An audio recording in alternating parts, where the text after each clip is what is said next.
Hello all, doctor ആഷിഖാണ് ഡോപ്പ എന്നാണ്. നമ്മൾ ഇന്ന് ഒരു സ്റ്റുഡൻറ്റിൻ്റെ ഇഷ്യൂ ഡിസ്കസ് ചെയ്യാൻ വേണ്ടിയിട്ടാണ് ഈ ഒരു വീഡിയോ ചെയ്യുന്നത്. ബേസിക്കലി അത് ഒരൊറ്റ സ്റ്റുഡൻറ്റിൻ്റെ ഇഷ്യൂ അല്ല എന്നുള്ളത് കൊണ്ടാണ് നമ്മളത് ഡിസ്കസ് ചെയ്യുന്നത് തന്നെ.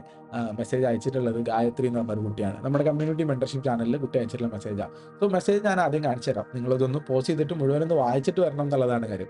ഒരു നീണ്ട കാര്യമാണ്. അതിനകത്തൊരു 4-5 കാര്യങ്ങൾ പറയുന്നുണ്ട്. ഇപ്പോൾ 400-ന് മുകളിൽ 400 എബോവ് ആണ് എപ്പോഴും മാർക്ക് കിട്ടുന്നത്. 500 പ്ലസ് 1-2 തവണ കയറിയാലും തിരിച്ചിങ്ങോട്ട് വരുന്നുണ്ടാവും. നല്ല ടെൻഷൻ ആവുന്നുണ്ട്. ടൈം ഇല്ല എന്ന് ഓർത്തിട്ടാണ് ടെൻഷൻ. ഇപ്പോൾ ലോങ് ക്ലാസ് കാണണോ ഷോർട്ട് ക്ലാസ് കാണണോ എന്നുള്ള കാര്യത്തിൽ കൺഫ്യൂഷനാണ്. പഠിച്ചതിലൊന്നും കോൺഫിഡൻസ് കിട്ടുന്നില്ല എന്നൊക്കെ പറഞ്ഞിട്ട് ഇങ്ങനെ ഡിഫറൻ്റ് ആയിട്ടുള്ള കാര്യങ്ങൾ ഗായത്രി ഈ ഒരു സാധനത്തിൽ പറയുന്നുണ്ട്. ഒന്ന് പോസ് ചെയ്തിട്ട് വായിച്ച് നോക്കുക എന്നുള്ളതാണ്. നീറ്റിന് നമ്മൾ പഠിക്കുന്ന സമയത്ത് ഇതുപോലെയുള്ള ഡിഫറൻ്റ് ആയിട്ടുള്ള കാര്യങ്ങൾ ഉണ്ടാവുക എന്നുള്ളത് ഭയങ്കര സ്വാഭാവികമായിട്ടുള്ള കാര്യമാണ്. ഒരുപാട് തരത്തിലുള്ള പ്രശ്നങ്ങൾ വരും. പ്രശ്നങ്ങൾ എന്നല്ല പറയുക, തോട്ട്സ് എന്നാണ് പറയുന്നുണ്ടാവുക. നമ്മൾ എസ്പെഷ്യലി നീറ്റിന് പഠിക്കുന്ന സമയം ഒരു സ്ട്രെസ്ഡ് ഔട്ട് ആയിട്ടുള്ള ഒരു സമയമാണ് കുറച്ചൊക്കെ. കാരണം നമുക്കൊരു ലക്ഷ്യമുണ്ട്, ആ ലക്ഷ്യത്തിലേക്ക് എത്തണം എന്നുള്ള നിർബന്ധമുണ്ട്. അതിന് വേണ്ടിയിട്ടാണ് നമ്മൾ കാര്യങ്ങൾ ചെയ്തിട്ടുണ്ടാവും. അപ്പോൾ ഈ സമയത്ത് നമ്മൾ നീറ്റ് ആസ്പിരൻറ്റിന് തോന്നുന്ന ഡിഫറൻ്റ് ആയിട്ടുള്ള പ്രശ്നങ്ങൾ, സാധനങ്ങളൊക്കെ നമുക്ക് ഈ ഒരു വീഡിയോയിൽ കുറച്ച് ഡിസ്കസ് ചെയ്യാൻ വേണ്ടി പറ്റും. സോ കുറച്ചൊരു ലോങ് വീഡിയോ അലർട്ടാണ്. ആദ്യം തന്നെ മുഴുവൻ കാണാൻ വേണ്ടിയിട്ട് ഉറപ്പിച്ചതിന് ശേഷം മാത്രം വീഡിയോ കാണാമെന്നുള്ളത്. കാരണം ഇത് മുഴുവൻ കണ്ടെങ്കിലേ നിങ്ങൾക്ക് ഇതിൻ്റെ ഒരു കാര്യങ്ങൾ മുഴുവനായിട്ട് മനസ്സിലാക്കി എടുക്കാൻ വേണ്ടി പറ്റുള്ളൂ. സോ നീറ്റ് 2025 ആസ്പിരൻ്റ് ആണോ അവരുടെ പേരൻസ് ആണോ മുഴുവൻ കാണുക. So let us go to the video proper. So ഗായത്രിയുടെ കത്ത് നിങ്ങൾ കണ്ടുവല്ലോ. ഇനി ഈ ഒരു മെസ്സേജിനകത്തുള്ള കാര്യങ്ങൾ ഞാനൊരു 3-4 കഷ്ണങ്ങളാക്കിയിട്ട് ഡിവൈഡ് ചെയ്തിട്ടുണ്ട്. നമുക്ക് ഓരോന്നായിട്ട് ഒന്ന് ഡിവൈഡ് ചെയ്ത് നോക്കാം. സോ ആദ്യം ഫസ്റ്റ് ഇതിനകത്ത് ഗായത്രി പറയുന്ന ഒന്നാമത്തെ പോയിന്റ് നോക്കാം കേട്ടോ. സാർ എനിക്ക് എപ്പോഴും 400 എബോവ് ആണ്. എപ്പോഴും 500 പ്ലസ് 1-2 എക്സാമിന് കയറിയാൽ പിന്നെ വീണ്ടും 400ലേക്ക് പോകുന്നു. നല്ല ടെൻഷൻ ആവുന്നുണ്ട്. ഈ ഒരു സിറ്റുവേഷനിൽ ആ കുട്ടിക്ക് എന്ത് ചെയ്യാൻ വേണ്ടി പറ്റും എന്നുള്ള കാര്യം നിങ്ങളൊന്ന് ആലോചിച്ച് നോക്കിയേ. ബേസിക്കലി ഇവിടെ നമുക്കറിയാലേ, നമ്മൾ എല്ലായ്പ്പോഴും നമുക്കറിയാം എൻട്രൻസിന് ഒരു 650, 680, 720 ഒക്കെ തന്നെ വാങ്ങാൻ വേണ്ടിയിട്ടാണ് നമ്മളെല്ലാവരും പഠിക്കുന്നത്. നമ്മുടെ മനസ്സിൽ ആദ്യം തന്നെ ഒരു ടാർഗറ്റ് സ്കോർ എന്നുള്ളൊരു കാര്യം നമ്മുടെ മനസ്സിൽ എങ്ങനെയോ കയറി പറ്റിയിട്ടുണ്ട്. അത് അവിടെയുണ്ട്. നമ്മുടെ മനസ്സിൽ എപ്പോഴും എന്ന് വെച്ചാൽ നമുക്ക് ഈ വേണ്ട ടാർഗറ്റ് നമ്മൾ നിൽക്കുന്ന സ്ഥലവും തമ്മിലുള്ള ഒരു കമ്പാരിസണിൽ ഇങ്ങനെ നിന്നുകൊണ്ടിരിക്കുന്നുണ്ടാവും. ഇത് ശരിക്കും പറഞ്ഞു കഴിഞ്ഞാൽ ഒരു റോങ് മെത്തേഡാണ് എന്നുള്ള കാര്യം തന്നെയാണ് പറയാനുള്ളത്. റോങ് മെത്തേഡാണ് നമ്മൾ പ്രിപ്പയർ ചെയ്യാൻ വേണ്ടിയിട്ട്. എസ്പെഷ്യലി നമുക്ക് ആ ഒരു നമ്മൾ ഡിസൈഡ് ആയിട്ടുള്ള ടാർഗറ്റിലേക്ക് എത്താത്ത ആളുകളാണെങ്കിൽ നമ്മൾ ഈ ടാർഗറ്റിനെ പറ്റി കൂടുതൽ ആലോചിക്കുന്നതും അല്ലെങ്കിൽ അതിനെപ്പറ്റി തന്നെ ചിന്തകൾ വെച്ചിരിക്കുന്നതൊക്കെ നമ്മളെ കുറച്ച് പുറകോട്ട് അടിപ്പിക്കുന്ന സാധനമാണ്. പകരം എന്ത് ചെയ്യാൻ വേണ്ടി പറ്റും, അപ്പോൾ നമ്മൾ മാർക്ക് നോക്കണ്ടേ സാറേ എന്ന് വെച്ച് കഴിഞ്ഞാൽ ഐ വിൽ ഡെഫിനറ്റ്ലി സേ നിങ്ങൾ മാർക്ക് നോക്കണ്ട എന്ന് തന്നെയാണ് പറയുക. കാരണം മാർക്ക് നോക്കിയിരിക്കുന്നത് ഒരു നമ്മളെന്താ പറയുക, നമ്മുടെ പ്രൊഡക്ടിവിറ്റീനെ ഡൗൺ ആക്കുന്ന സാധനമാണ്. നമ്മൾ റാദർ നമുക്ക് നോക്കാൻ വേണ്ടി പറ്റുന്ന ഏറ്റവും ഇമ്പോർട്ടൻ്റ് ആയിട്ട് അല്ലെങ്കിൽ നിങ്ങൾ നിർബന്ധമായിട്ട് നോക്കേണ്ട ഒരു സാധനമുണ്ട്. നമ്മുടെ പെർഫോമൻസ്, നമ്മുടെ പ്രിപ്പറേഷനിലെ നമ്മുടെ പെർഫോമൻസ് നമ്മൾ കൃത്യമായിട്ട് അളന്ന് നോക്കണം. കാരണം നിങ്ങൾ ഒരു എക്സാമിന് പ്രിപ്പയർ ചെയ്യുമ്പോൾ, ഇപ്പോൾ ഗായത്രിയുടെ കാര്യം തന്നെ നോക്കാം. ഗായത്രിക്ക് ഒരു എക്സാമിന് 400 മാർക്ക് കിട്ടിയെന്ന് വിചാരിക്കുക. 400 പോലും കിട്ടാത്ത 300 കിട്ടുന്ന ആൾക്കാർ, 200 കിട്ടുന്ന ആൾക്കാർ, 150 കിട്ടുന്ന ആൾക്കാരൊക്കെ നമ്മുടെ ചുറ്റും ഒരുപാട് പേരുണ്ട് എന്നുള്ളൊരു കാര്യം നിങ്ങൾ ഒരിക്കലും മറന്നു പോകരുത്. അങ്ങനെ നിൽക്കുന്ന സമയത്ത് ഇപ്പോൾ ഗായത്രിക്ക് കിട്ടുന്ന മാർക്ക് എത്രയാണ്? 400 മാർക്ക് കിട്ടി. അപ്പോൾ 400 മാർക്ക് കിട്ടി കഴിഞ്ഞപ്പോഴത്തേക്ക് നമ്മൾ ചിന്തിക്കേണ്ട കാര്യം എന്താ വെച്ചാൽ, ഈ എക്സാമിന് ഞാൻ എത്രത്തോളം പ്രിപ്പയർ ചെയ്തിട്ടുണ്ട് എന്നുള്ളൊരു കാര്യം ആലോചിക്കാം. അതൊരു സിമ്പിൾ ചോദ്യമാണ്. ഇപ്പോൾ നമുക്ക് ഡയറക്റ്റ്ലി ഇടും ഞാൻ നല്ലോണം പ്രിപ്പയർ ചെയ്തിട്ടുണ്ടെന്ന് പറയാൻ വേണ്ടി പറ്റും. ഒന്നും കൂടി അതിനെ പീസ് ഡൗൺ ചെയ്യാം. എല്ലാ ചാപ്റ്ററിൻ്റെയും തിയറി ഞാൻ കണ്ടു കഴിഞ്ഞോ, എല്ലാത്തിനും നോട്ട് ഞാൻ വായിച്ചിരുന്നോ, ഓരോ ചാപ്റ്ററിനും ആവശ്യത്തിന് നമ്പർ ഓഫ് ക്വസ്റ്റ്യൻസ് ഞാൻ പ്രാക്ടീസ് ചെയ്തിട്ടുണ്ടോ, ഈ ചാപ്റ്ററിന് ചോദിക്കാൻ തരത്തിലുള്ള എല്ലാ ടൈപ്പ് ക്വസ്റ്റ്യനും ഞാൻ പ്രാക്ടീസ് ചെയ്തിട്ടുണ്ടോ, ഇനി ഈ ക്വസ്റ്റ്യൻസ് ഒക്കെ കൂടുതലായിട്ട് ചെയ്യാൻ വേണ്ടി പറ്റുമോ എന്നുള്ള തരത്തിലേക്ക് നമുക്ക് ചെയ്യാൻ വേണ്ടി പറ്റുന്ന ആൻസറുകളിലേക്ക് നമുക്ക് കാര്യങ്ങൾ കൊണ്ടുപോകണം എന്നുള്ളത് വളരെ ഇമ്പോർട്ടൻ്റ് ആയിട്ടുള്ള കാര്യങ്ങളാണ്. അതായത് വാട്ട് ഷുഡിൻ ഡു, ഇനി ഞാൻ എന്ത് ചെയ്യരുത് അല്ലെങ്കിൽ അന്ന് ആലോചിക്കുന്നതിനേക്കാൾ നല്ലത് നമുക്ക് എന്ത് ചെയ്യാൻ കഴിയും എന്നുള്ള ആലോചിക്കുക എന്നുള്ളതാണ്. കൂടുതലായിട്ട് എന്താണ് എനിക്ക് എൻ്റെ പ്രിപ്പറേഷനിൽ ഇമ്പ്രൂവ് ചെയ്യാൻ പറ്റുമോ. എൻ്റെ ജീവിതത്തിൽ എനിക്ക് ഏറ്റവും ഇഷ്ടപ്പെട്ട ഒരു സിനിമയുണ്ട്, 3 ഇഡിയറ്റ്സ് പറഞ്ഞൊരു സിനിമ. ഭയങ്കര ഇഷ്ടമുള്ളൊരു സിനിമ കേട്ടോ 3 ഇഡിയറ്റ്സിൽ. അതിൽ അമീർ ഖാൻ്റെ ഒരു ക്യാരക്ടർ ഉണ്ട്. അതിനകത്ത് അമീർ ഖാൻ പറയുന്ന ഒരു ഡയലോഗ് ഉണ്ട്, നമ്മൾ ഒരിക്കലും എന്തിനെ ഫോളോ ചെയ്യരുതെന്നറിയോ, നമ്മുടെ റിസൾട്ടിനെയോ വേറെ കാര്യങ്ങളെ ഫോളോ ചെയ്യരുത്. നമ്മളെപ്പോഴും എക്സലൻസിനെ ഫോളോ ചെയ്യുക. നമ്മൾ സെൽഫായിട്ട് എക്സലൻ്റ് ആവാൻ വേണ്ടി നോക്കുക. എൻ്റെ പഠനം, നമ്മുടെ പ്രിപ്പറേഷൻ, നമ്മൾ ചെയ്യുന്ന കാര്യങ്ങൾ, അതിന് എക്സലൻസ് കീപ്പ് ചെയ്യാൻ വേണ്ടിയിട്ടുള്ള കാര്യങ്ങൾ നമ്മൾ ചെയ്തു പോവുക. അങ്ങനെ നമ്മൾ ചെയ്ത് മുന്നോട്ട് പോകുന്ന സമയത്ത് ഓട്ടോമാറ്റിക്കലി തനിയായിട്ട് നമ്മുടെ മാർക്കോ അതിൻ്റെ റിസൾട്ടോ കാര്യങ്ങളൊക്കെ പുറകെ വരുന്നുണ്ടാവും. So basically don't focus on mark. ഞാൻ അത്രയും പറയാം, ഡോണ്ട് ഫോക്കസ് ഓൺ മാർക്ക്. ഓരോ എക്സാമിനും ഇത്ര മാർക്ക് വേണം, ഇത്ര വേണം എന്നല്ല. ഓരോ സാധനങ്ങളും. അപ്പോൾ കഴിഞ്ഞ എക്സാമിൻ്റെ മാർക്ക് കുറവാണ്, ഇറ്റ്സ് ഓക്കെ. നെക്സ്റ്റ് എക്സാം ഏതാണെന്ന് ആലോചിക്കുക. ആ എക്സാമിലേക്ക് കൂടുതൽ പ്രിപ്പയർ ചെയ്യാൻ വേണ്ടിയിട്ട് ആലോചിക്കുക എന്നുള്ള കാര്യങ്ങളാണ് പറയാനുള്ളത്. ഇതിനെ പറ്റിയിട്ട് എനിക്ക് അവസാനത്തിലേക്ക് ഒരു കാര്യം കൂടി പറയാനുണ്ട് കേട്ടോ. പക്ഷെ അവസാനം വരെ നിങ്ങളൊന്ന് കാണണേ, കാരണം ഇത് എനിക്ക് എല്ലാം കൂടി ഒരുമിച്ച് പറയാൻ വേണ്ടി പറ്റില്ലല്ലോ എന്നുള്ളത്. രണ്ടാമത് പറയുന്ന സാധനമാണ് ടൈം ഇല്ല എന്ന് തോന്നുന്നു എന്ന് പറയുന്ന കാര്യങ്ങളാണ്. ഒരു റിപ്പീറ്റ് ചെയ്യുന്ന കുട്ടീനെ സംബന്ധിച്ചിട്ട് ടൈം ഉണ്ട്. ബേസിക്കലി ടൈം ഉണ്ട്. ഇപ്പോൾ ഇനിയും ഞാൻ ഇന്നിപ്പോൾ ഇത് നവംബർ 14 തീയതിയാണ് ഈ വീഡിയോ ഇപ്പോൾ നിങ്ങൾക്ക് വേണ്ടി റെക്കോർഡ് ചെയ്തുകൊണ്ടിരിക്കുന്നത്. ടൈം ആവശ്യത്തിനുണ്ട് മക്കളെ. നമ്മളൊരു പേടിക്കാതെ, നമ്മൾ ടെൻഷൻ ആവാത്ത കാര്യങ്ങൾ ഡീൽ ചെയ്താൽ മതി. സമയം ആവശ്യത്തിനുണ്ട് എന്ന് തന്നെ വിശ്വസിക്കുക. നമുക്ക് അതിനകത്ത് നിന്ന് കിട്ടുന്ന ഒരു പ്രധാനപ്പെട്ട കാര്യം എന്താണെന്നറിയോ? നമുക്ക് കാര്യങ്ങളെ കുറച്ചും കൂടി വ്യക്തമായിട്ട് കാര്യങ്ങൾ ഡീൽ ചെയ്യാൻ വേണ്ടി പറ്റും. ഇപ്പോൾ നമ്മുടെ കയ്യിൽ നിന്ന് വെച്ചാൽ നമ്മൾ ടൈം ഇല്ലല്ലോ എന്ന് ആലോചിച്ചിട്ട് നമ്മൾ ചെയ്യുന്ന ഈ വക്രബുദ്ധി വഴികളൊക്കെ നമുക്ക് ഡോപ്പയിൽ തന്നെയുണ്ട്. കോംബി റൂം സീരീസുകളുണ്ട്, ക്യാപ്സ്യൂളിൻ്റെ ക്ലാസ്സുകളുണ്ട്. ഇപ്പോൾ റിപ്പീറ്റേഴ്സ് നേരെ കോംബി റൂമിലേക്കും ക്യാപ്സ്യൂളിലേക്കൊക്കെ ജമ്പ് ചെയ്യുന്ന കുട്ടികളുണ്ട്. അങ്ങനെ കുട്ടികളോട് എനിക്ക് പറയാനുള്ള കാര്യം എന്ന് വെച്ചാൽ ഡോണ്ട് ഡു ദാറ്റ്. അതല്ല അതിൻ്റെ വഴി.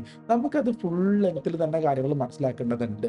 അപ്പോൾ അത് മനസ്സിലാക്കിയതിന് ശേഷം മാത്രം പോയാൽ മതി. ഒരു ദിവസം നിങ്ങൾക്ക് 6 മണിക്കൂർ ക്ലാസ് അവേഴ്സ് വളരെ കൃത്യമായിട്ട് കാൽക്കുലേറ്റ് ചെയ്തിട്ടാണ് 6 മണിക്കൂർ ക്ലാസ് ഡോപ്പയിൽ നമ്മൾ തരാറുള്ളത്. അപ്പോൾ ഈ 6 അവേഴ്സ് ക്ലാസ് അവേഴ്സ് കഴിഞ്ഞിട്ട് ഒരു 4-5 മണിക്കൂർ പ്രാക്ടീസ് ചെയ്ത് പോയാൽ മാത്രം മതി. അതാണ് നമ്മളെ കൊണ്ട് ഇപ്പോൾ പോസിബിൾ ആയിട്ടുള്ള കാര്യം. Focus on the possible things and അത് തന്നെ കൃത്യമായിട്ട് ചെയ്തുകൊണ്ടിരിക്കുക എന്നുള്ള കാര്യങ്ങളാണ്. നമ്മൾ വർക്ക് ഞാൻ തൊട്ട് മുന്നത്തെ സ്ഥാനത്തിനകത്ത് പറഞ്ഞ പോലെ തന്നെയാണ്. നമ്മളെ വർക്ക് നമ്മൾ എവിടെയാണ് ഫോക്കസ് ചെയ്യേണ്ടത്? നമ്മളെ വർക്ക് നമ്മൾ ചെയ്യാൻ പറ്റുന്ന കാര്യങ്ങളിലേക്ക് നമ്മൾ ഫോക്കസ് ചെയ്യുക എന്നുള്ളതാണ്. നമുക്ക് ചെയ്യാൻ പറ്റാത്ത കാര്യങ്ങളോ അല്ലെങ്കിൽ ഇമ്പോസിബിൾ ആയിട്ടുള്ള കാര്യങ്ങളെ പറ്റിയിട്ട് ആലോചിച്ചിരിക്കരുത്. പക്ഷേ ഈ ലോങ് അവേഴ്സ് ക്ലാസ്സുകൾ കാണണം. ആസ് എ റിപ്പീറ്റിനെ പറ്റി പറയാം. നേരെ മറിച്ച് ഒരു പ്ലസ് 2 സ്റ്റുഡൻ്റ് ആണ്, ഇതുവരെ തുടങ്ങാത്ത ഒരു കുട്ടിയാണ് എന്നുള്ള രൂപത്തിൽ. അപ്പോൾ തുടങ്ങാത്ത കുട്ടി എന്ന് പറയുമ്പോൾ കുറച്ച് റിപ്പീറ്റേഴ്സ് ഓടി വരും. സാർ ഞാൻ തുടങ്ങി, റിപ്പീറ്ററാണ് നോക്കണ്ട, ഞാൻ ഇതുവരെ തുടങ്ങിയിട്ടില്ല എന്നുള്ള രൂപത്തിൽ. It is A different story. നിങ്ങൾ റിപ്പീറ്റർ എന്നുള്ള രൂപത്തിൽ നിങ്ങൾ ബെറ്റർ ആയിട്ട്, ഏറ്റവും ബെറ്റർ സാധനം നമ്മളിത് മുഴുവനായിട്ടും ക്ലാസ്സുകളും കാര്യങ്ങളും കണ്ട് മനസ്സിലാക്കി തന്നെ പോകുക എന്നുള്ളതാണ്. അതാണ് ഇതിനകത്ത് പറയാനുള്ളത്. മൂന്നാമത്തെ പാർട്ടി കുട്ടിയുടെ കാര്യങ്ങൾ കണ്ട് നോക്കിയോ. ആദ്യം പഠിച്ച ചാപ്റ്ററിലൊന്നും ഒരു കോൺഫിഡൻസ് കിട്ടുന്നില്ല, അതുകൊണ്ട് തന്നെ ക്ലാസ് കണ്ടുകൊണ്ടിരിക്കുകയാണെന്നുള്ള കാര്യം ആ കുട്ടി പറയുന്നുണ്ട്. ഇതിൻ്റെ ഇടയിൽ ആ കുട്ടി ഒരു റിപ്പീറ്റർ ആണെന്ന് കൂടി പറയുന്നുണ്ട് കേട്ടോ. എനിക്ക് പറയാനുള്ള കാര്യം എന്താണെന്ന് അറിയുമോ? നമുക്ക് ഒരിക്കലും പഠിച്ച് കഴിഞ്ഞു എന്നൊരു കോൺഫിഡൻസ് കിട്ടില്ല. കഴിഞ്ഞ വർഷം കേരളത്തിൽ നിന്ന് 1ാം റാങ്ക് കിട്ടിയ കുട്ടിയുണ്ട്, 720 ഔട്ട് ഓഫ് 720 അടിച്ച കുട്ടി. ആ കുട്ടിയുടെ അടുത്ത് പോയിട്ട് ഒരു ചോദ്യം നിങ്ങൾ ചോദിക്കേണ്ടതുണ്ട്. നിങ്ങൾ എല്ലാം പഠിച്ചു കഴിഞ്ഞിട്ടാണോ പോയത്? അതായത് എല്ലാ ചാപ്റ്ററിലെയും എല്ലാ ഭാഗങ്ങളും വൃത്തിയായി പഠിച്ചു കഴിഞ്ഞ് മൊത്തം കഴിഞ്ഞു എന്നുള്ള 100% കോൺഫിഡൻസിലാണോ പോയെന്ന് വെച്ച് കഴിഞ്ഞാൽ 99% ആ കുട്ടിയുടെ ഉത്തരം അല്ല എന്നായിരിക്കും. ഇനി ടോപ്പ് 10 ടോപ്പ് 100 എല്ലാ കുട്ടികളെയും നിങ്ങൾ വിളിച്ച് ഇന്റർവ്യൂ ചെയ്ത് നോക്കുക. മൊത്തം കഴിഞ്ഞിരുന്നോ? ഇല്ല, കഴിഞ്ഞിട്ടുണ്ടാവില്ല. അതായത് നമുക്ക് എപ്പോഴും കുറച്ച് റിമൈനിങ് ഉള്ള ഒരു രൂപത്തിൽ തന്നെയായിരിക്കും നമുക്ക് കാര്യങ്ങൾ നിൽക്കുന്നുണ്ടാവുക. അപ്പോൾ നമ്മൾ എന്ത് ചെയ്യാന്ന് വെച്ചാൽ ഇതിന്റെ കോൺഫിഡൻസ് എന്ന് പറയുന്ന സാധനം അത് പല റൗണ്ടുകളിലൂടെ പോകുന്ന സമയത്ത് മാത്രം. ഇപ്പോൾ റിവിഷൻ തുടങ്ങുന്ന സമയത്തൊക്കെ ഒരു റൗണ്ട് റിവിഷൻ ചെയ്തു, രണ്ടാമത്തെ റൗണ്ട് റിവിഷൻ ചെയ്തു, മൂന്നാമത്തെ റൗണ്ട് റിവിഷൻ ചെയ്തു, നാലാമത്തെ റൗണ്ട് റിവിഷൻ ചെയ്തു, അങ്ങനെ പോവാം. ഇപ്പോൾ ഡോപ്പയുടെ റിവിഷൻ പ്രോഗ്രാം വരുന്നുണ്ട്. താല്പര്യമുള്ളവർക്ക് ജോയിൻ ചെയ്യാം കേട്ടോ. ഡോപ്പ റിവിഷൻ പ്രോഗ്രാമിൽ ആ റിവിഷൻ പ്രോഗ്രാമിൽ നമ്മളൊരു 10-40 തവണയെങ്കിലും കാര്യങ്ങൾ റിവൈസ് ചെയ്യുന്നുണ്ട്. അങ്ങനെ പല തവണ റിപ്പീറ്റഡ് ആയിട്ട് ചെയ്യുന്ന സമയത്ത് മാത്രമാണ് നമുക്ക് എന്ത് കിട്ടുന്നുണ്ടാവുക, ഇതിന്റെ ഒരു എഡ്ജ് നമുക്ക് കിട്ടുന്നുണ്ടാവുക എന്നുള്ള കാര്യം നോക്കുക. ഇപ്പോൾ കോൺഫിഡൻസ് ഇല്ല, സാധനങ്ങൾ ശരിയാവുന്നില്ല എന്നുള്ളതൊക്കെ ഒരു താൽക്കാലികമായിട്ടുള്ള തോട്ട് മാത്രമാണ് എന്നുള്ളൊരു കാര്യം മനസ്സിലാക്കുക. പിന്നെ ഈ തോട്ടുകളൊക്കെ വരുന്ന സമയത്ത് ഈ തോട്ടുകളൊക്കെ നമ്മൾ അടിച്ചമർത്തി മുന്നോട്ടാണോ ചെയ്യണം? അങ്ങനെയല്ലടാ. ഇപ്പോൾ ഇതിനകത്ത് ഗായത്രി പറഞ്ഞിട്ടുള്ള ഡിഫറെൻ്റ് ആയിട്ടുള്ള സാധനങ്ങളുണ്ട്. അതായത് പറഞ്ഞു കഴിഞ്ഞാൽ മാർക്ക് കൂടുന്നില്ല, സമയമില്ല, കോൺഫിഡൻസ് കിട്ടുന്നില്ല. ഈ സാധനങ്ങളൊക്കെ ഇതൊക്കെ നമ്മളതിൽ ശരിക്കും ഒരു ഇല്ലാത്ത തോട്ടാണോ വരുന്നത്? അല്ല. ഈ തോട്ട്സ് എല്ലാ സാധനങ്ങളും റിയലാ. നമ്മളിങ്ങനെ നിൽക്കുന്ന സമയത്ത് നമ്മുടെ മനസ്സിലേക്ക് ഇങ്ങനെ വരും, എനിക്ക് കോൺഫിഡൻസ് ഇല്ലല്ലോ, ഞാൻ പണ്ട് പഠിച്ചതൊന്നും ഓർമ്മയില്ലല്ലോ എന്നുള്ള കാര്യങ്ങൾ വരും. ഈ തോട്ട് അവിടെ നിന്ന് ഇങ്ങനെ വരുന്ന സമയത്ത് തോട്ടിൻ്റെ അടുത്ത് പോകണ്ട അങ്ങനെ ആലോചിക്കേണ്ടെന്ന് പറഞ്ഞ് നമ്മൾ അടിച്ചമർത്താണോ ചെയ്യേണ്ടത്? അങ്ങനെയല്ല നമ്മൾ ആ കാര്യങ്ങൾ ഡീൽ ചെയ്യേണ്ടത്. നമ്മൾ എങ്ങനെയാണ് ഡീൽ ചെയ്യുക? നമ്മൾ ഡീൽ ചെയ്യുന്നത് വെച്ചാൽ യെസ്, ആ തോട്ടിങ്ങൾ വരും. കോൺഫിഡൻസ് ഇല്ല എന്നുള്ള തോട്ടിങ്ങൾ വരുമ്പോഴത്തേക്ക് യെസ്, എനിക്കിപ്പോൾ കോൺഫിഡൻസ് ഇല്ലാന്ന് തോന്നുന്നുണ്ട്. പക്ഷേ ഇതിൻ്റെ സൊല്യൂഷൻ എന്ന് പറഞ്ഞാൽ ഞാൻ ഇന്ന് ചെയ്യാനുള്ള വർക്കിൽ ഫോക്കസ് ചെയ്യലാണ് എന്നുള്ള രൂപത്തിൽ നമ്മൾ അന്നന്ന് ചെയ്യണ വർക്കിലേക്ക് മാത്രം ഫോക്കസ് ചെയ്യണം. നമ്മൾ അപ്പോൾ ഇന്ന് ചെയ്യുന്ന വർക്കിൽ നമ്മളിങ്ങനെ ഫോക്കസ് ചെയ്ത് ഇന്നത്തെ വർക്ക് ചെയ്യുമ്പോൾ, ഉദാഹരണത്തിന് ഞാൻ പറയാം, രാവിലെ നമ്മളിപ്പോൾ ഫിസിക്സിന്റെ ഒരു ചാപ്റ്ററിൽ നിന്ന് ഒരു 100 ചോദ്യം പ്രാക്ടീസ് ചെയ്യണമെന്ന് നമ്മൾ വിചാരിച്ചിട്ടുണ്ടായിരുന്നു. ഒരു 50 ചോദ്യം പ്രാക്ടീസ് ചെയ്യണമെന്ന് വിചാരിച്ചിട്ടുണ്ട്. ഇപ്പോൾ ഒരു 1-1.5-2 മണിക്കൂർ 3 മണിക്കൂറൊക്കെ ഇരുന്നിട്ട് നമ്മളൊരു 40-50 ചോദ്യം പ്രാക്ടീസ് ചെയ്തിട്ട് യെസ്, അത് ഞാൻ ചെയ്ത് കഴിഞ്ഞു എന്ന് പറഞ്ഞ് ടിക്ക് ഇടുമ്പോൾ അത് കഴിഞ്ഞു എന്നുള്ളതിൻ്റെ ഒരു കോൺഫിഡൻസ് നമുക്ക് വരും. That is giving U confidence. അല്ലാതെ കോൺഫിഡൻസ് ഇല്ല എന്നുള്ള തോട്ടിനെ അടിച്ചമർത്തി നിങ്ങൾക്ക് കോൺഫിഡൻസ് ഉണ്ട്, യെസ് യു ക്യാൻ എന്ന് പറഞ്ഞിട്ട് അങ്ങനെ മോട്ടിവേറ്റ് ചെയ്യുന്ന ഒരു പരിപാടി അല്ലത്. ദിസ് ഈസ് വാട്ട് ഈസ് നമ്മൾ വരുന്ന തോട്ടുകൾ അത് ഭയങ്കര റിയൽ ആയിട്ടുള്ള സാധനമാണ്. നമ്മൾ എന്ത് ചെയ്യുക? ഈ വരുന്ന തോട്ടിനെ സപ്രസ് ചെയ്യാൻ ശ്രമിക്കാതെ അതിനെ നമ്മൾ ഉൾക്കൊള്ളുക. എന്നിട്ട് നമ്മൾ ഇന്ന് ചെയ്യാനുള്ള പണിയിലേക്ക് ഫോക്കസ് ചെയ്യുക. ഞാനിപ്പോൾ 2-3 പ്രോബ്ലങ്ങൾ നിങ്ങൾക്ക് വേണ്ടിയിട്ട് ഡിസ്കസ് ചെയ്തു. പക്ഷേ എല്ലാ പ്രോബ്ലത്തിലും ഞാൻ നിങ്ങൾക്ക് പറയുന്ന സൊല്യൂഷൻ ഒന്ന് തന്നെയായിട്ട് നിങ്ങൾക്ക് ഫീൽ ചെയ്യുന്നുണ്ടാവും. ഞാൻ അങ്ങനെ തന്നെയാണ് പറയാൻ ഉദ്ദേശിക്കുന്നത്. കാരണം എന്താണെന്ന് വെച്ചാൽ നമ്മൾ അപ്പോൾ ചെയ്യുന്ന വർക്കിലേക്ക് ഫോക്കസ് ചെയ്യണം. ഗായത്രി ഇനി പറയുന്ന ഒരു കാര്യം കേട്ടോ. ഇനി അടുത്ത സാധനം, ലാസ്റ്റ് ഇയറിൽ നടന്നിട്ടുള്ള ഒരു ഇൻസിഡൻ്റ് പാവമാണ്. എനിക്ക് മനസ്സിലാക്കാൻ വേണ്ടി പറ്റുന്നുണ്ട് അതിൻ്റെ ഒരു പെയിൻ എന്താണ് എന്നുള്ള കാര്യം, എത്രത്തോളം ബുദ്ധിമുട്ടായിരുന്നു. ലാസ്റ്റ് ഇയർ എക്സാമിൻ്റെ സമയത്ത് ഒരു ഹെൽത്ത് ഇഷ്യൂ വന്നു. ഈ കാര്യത്തിൽ അതൊരു പീരിയഡ്സിൻ്റെ ഇഷ്യൂ ആണ്. പീരിയഡ്സിന് മാത്രമൊന്നുമല്ല കേട്ടോ, എല്ലാ ആൾക്കാർക്കും ബോയ്സിനും വരും ഡിഫറെൻ്റ് ആയിട്ടുള്ള സാധനങ്ങൾ. പനി വരും, ജലദോഷം വരും, ചിക്കൻ ബോക്സ് വരും, ചിലപ്പോൾ ഹെപ്പറ്റൈറ്റിസ് ആയിരിക്കും, തളർച്ചകളായിരിക്കാം, ചിലപ്പോൾ പോകുന്ന വഴിക്ക് ഛർദ്ദിച്ചതായിരിക്കാം, പലതരത്തിലുള്ള സാധനങ്ങൾ വന്നിട്ടുണ്ട്. അതായത് നമുക്കൊരു പ്രീവിയസ് ഹിസ്റ്ററി ഓഫ് ട്രോമ ഉണ്ട്. നമുക്ക് ഇതിനു മുന്നേ എവിടെയോ വെച്ചിട്ട് എന്ത് സംഭവിച്ചിട്ടുണ്ട്? ഒരു ട്രോമ സംഭവിച്ചിട്ടുണ്ട്. ട്രോമ സംഭവിച്ചാലുള്ള ഏറ്റവും വലിയ പ്രശ്നം എന്താണെന്ന് അറിയാം? അത് ഇനിയും അതേ കാര്യം തന്നെ റിപ്പീറ്റ് ചെയ്ത് വരില്ലേ എന്നൊരു പേടി നമുക്ക് തോന്നും. ഇത് തന്നെ വന്നില്ലേ എന്ന്. പക്ഷെ അത് നമുക്ക് വെറുതെ പ്രോബബിൾ അല്ല.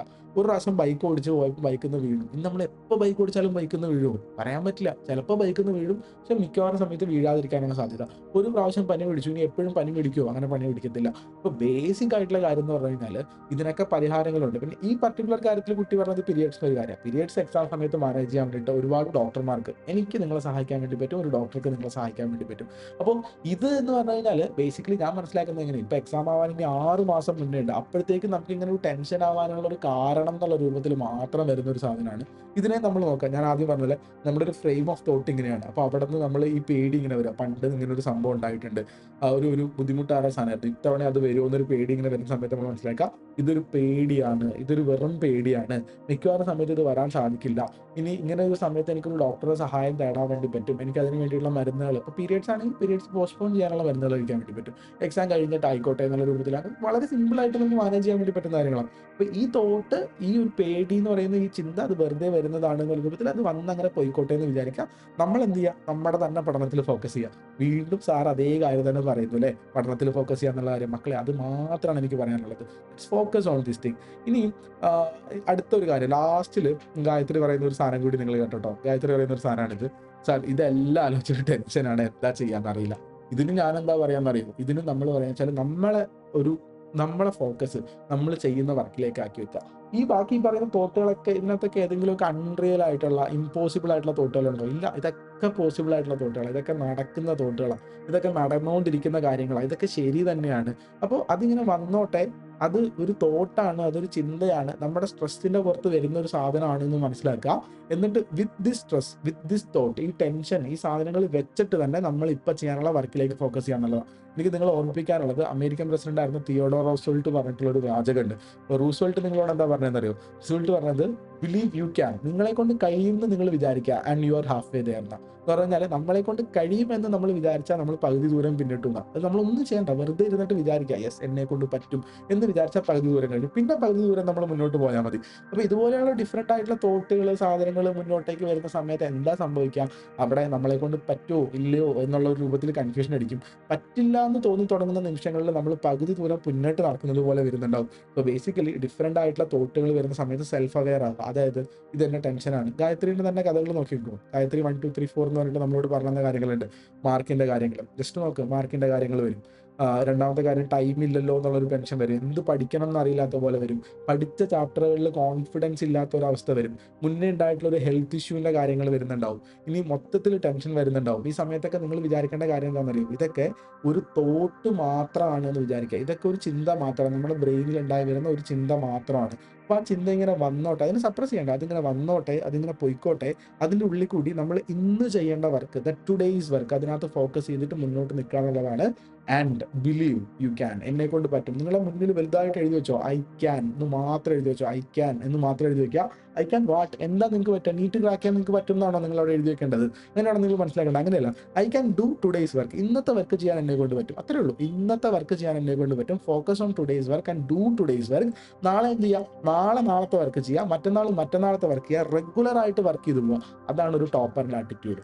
നിങ്ങളിപ്പോൾ ആരായിരുന്നോട്ടെ, കുഴപ്പമൊന്നുമില്ല. ബട്ട് എല്ലാ ദിവസവും അന്നത്തെ വർക്കിൽ മാത്രം ഫോക്കസ് ചെയ്ത് ഫുൾ ഇങ്ങനെ പക്ക കാര്യങ്ങൾ കൊണ്ടുപോകുക. കുറച്ച് മൈൻഡ്ഫുൾനെസ്സും കാര്യങ്ങളും സംഗതികളൊക്കെ പ്രാക്ടീസ് ചെയ്ത് മുന്നോട്ട് പോകുക എന്നുള്ളതാണ്. ഈ മെസ്സേജ് എനിക്ക് കിട്ടിയത് ഡോപ്പയുടെ മെന്റർഷിപ്പ് ചാനലിൽ നിന്നാണ്. കമ്മ്യൂണിറ്റി മെന്റർഷിപ്പ് പ്രോഗ്രാം എന്ന് പറഞ്ഞൊരു സാധനം നമ്മൾ റൺ ചെയ്യുന്നുണ്ട്. അതിലേക്ക് വരാനുള്ള QR കോഡാണ് ഇവിടെ കാണിച്ചിട്ടുള്ളത്. ജസ്റ്റ് എന്ത് ചെയ്യുക, ഒന്ന് സ്കാൻ ചെയ്തിട്ട് കമ്മ്യൂണിറ്റി മെന്റർഷിപ്പ് ചാനലിലേക്ക് ജോയിൻ ചെയ്തോ. നിങ്ങൾക്ക് അവിടെ നമ്മളോട് സംസാരിക്കാനുള്ള എന്ത് തരാൻ വേണ്ടി പറ്റും, ലിങ്ക് തരാൻ വേണ്ടി പറ്റും, നമ്മളോട് സംസാരിക്കാം. അവിടെ ചെറിയ ചെറിയ ഇവന്റുകൾ, സാധനങ്ങളൊക്കെ, മീറ്റിങ്ങുകൾ, നിങ്ങളുടെ ഇഷ്യൂസ്, കോമൺ ആയിട്ടുള്ള കാര്യങ്ങൾ നമ്മൾ ചെയ്യാറുണ്ട്. ടോപ്പിലുള്ള കുട്ടികൾക്ക് നമ്മൾ ചെയ്തു കൊടുക്കാറുള്ളത് ഇൻഡിവിജ്വൽ മെന്റർഷിപ്പാണ്. ഇപ്പോൾ നിങ്ങൾക്ക് വേണ്ടിയിട്ടാണ് നമ്മളൊരു കമ്മ്യൂണിറ്റി മെന്റർഷിപ്പ് പ്രോഗ്രാം എന്ന് പറഞ്ഞൊരു സാധനം നമ്മൾ സ്റ്റാർട്ട് ചെയ്തിട്ടുള്ളത്. പുറത്തുള്ള നോൺ ടോപ്പ് സ്റ്റുഡൻസിന് വേണ്ടിയിട്ട് join there and let us discuss. നമ്മുടെ ഓരോരോ സാധനങ്ങൾ, സംഗതികളായിട്ടുള്ള കാര്യങ്ങൾ ചെയ്യാൻ വേണ്ടി പറ്റും. കൂടുതൽ ഇന്നോവേറ്റീവ് ആയിട്ടുള്ള പ്രോഗ്രാമുകളും സാധനങ്ങളൊക്കെ നിങ്ങൾ പറയുന്ന കാര്യങ്ങൾ വെച്ചിട്ടാണ് നമ്മൾ ഡിസൈൻ ചെയ്യുന്നുണ്ടാവുക. നിങ്ങളുടെ കൂടെ തന്നെ എല്ലാ ദിവസവും ഉണ്ടാവാൻ വേണ്ടി പറ്റും എന്ന ഒരു ഉറപ്പോട് കൂടി തന്നെ അടുത്ത വീഡിയോയിൽ കാണാമെന്ന് പറയട്ടെ.